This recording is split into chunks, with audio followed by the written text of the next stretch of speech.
Today we're going to be learning about the respiratory system and how the respiratory system and the muscles actually work together to pull air into your lungs.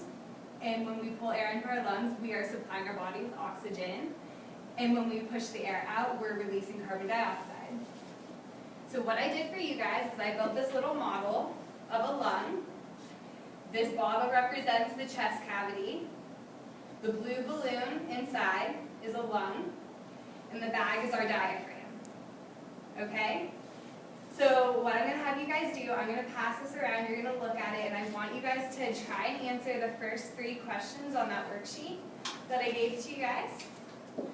And then we will get back together and we will finish the worksheet and answer any questions that you guys have. Go ahead. I don't know if you want to get closer together so you can see what goes on there. What you want to do is that diaphragm moves up and down. So the diaphragm is what's going to inflate the lung. That's the balloon, okay? Yeah, originally I wanted to make a 2-lung model with a balloon on the bottom as the diaphragm, but I used some Dollar General materials, so it didn't turn out as spectacular, but it gets the job done for showing you how the lungs work.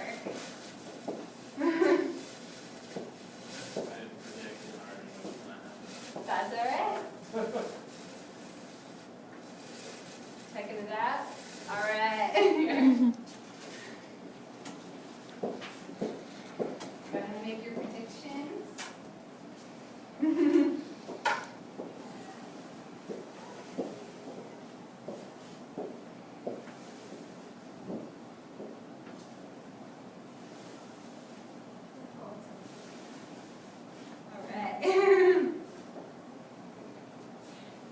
At Gannon, we had a really cool model with, looked like a drum almost, with 2 red balloons that looked a little bit more like lungs, and the straws were broken into 2, so there were 2 lungs instead of just 1.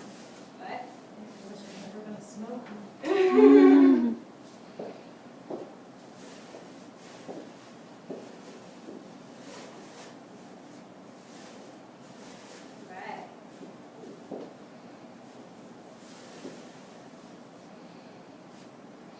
Awesome. So we all got to take a look at it. So what observations did we make? The first question, predict what will happen when you pull down on the bottom balloon on the model. What happened when we pulled down on that bottom balloon? Air filled the balloon. Why? Why is air not magic? We'll get more to this in the 3rd question. You're right, it is filling. When you pull down on the bag, the pressure decreases and the air comes in to fill the pressure, and then when you push it back in, pressure increases on the balloon and forces the air out. Very good. So this bag representing our diaphragm. Our diaphragm is actually a little curved like this bag. So when our diaphragm is relaxed, it's shaped like this. Okay? When our diaphragm contracts, it pulls down, and it actually becomes more flat. And like Annie said, it increases the volume of the thoracic cavity. So now, since the volume has increased, the pressure has increased or decreased? Decreased.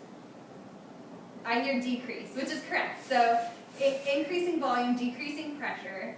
So now the volume of our thoracic cavity is actually less than atmospheric pressure, so the air will flow into our lungs.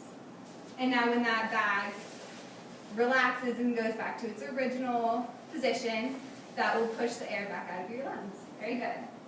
So number 2, I think we hit, and number 3 we hit, that's the atmospheric pressure. Let's go ahead and work on the chart. For lung volume, diaphragm contraction, which is when the bag goes down, lung volume will increase or decrease? Increase. Very good. Thoracic cavity volume, so that's just the volume that would be in the chest. Increase or decrease? Increase. Pressure in the thoracic cavity. Increase or decrease? Decrease. Decrease, very good. And air flows in or out? In. In. Very good. And then it would just be the opposite, right, for everything else. Very nice. And let's hit these critical thinking questions because I think they're pretty good. Why do you think the left lung is smaller than the right?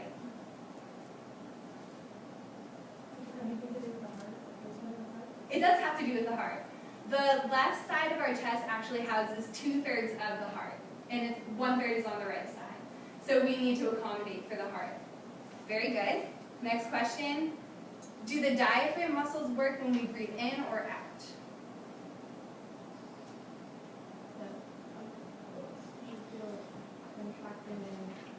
This is kind of hard to think of.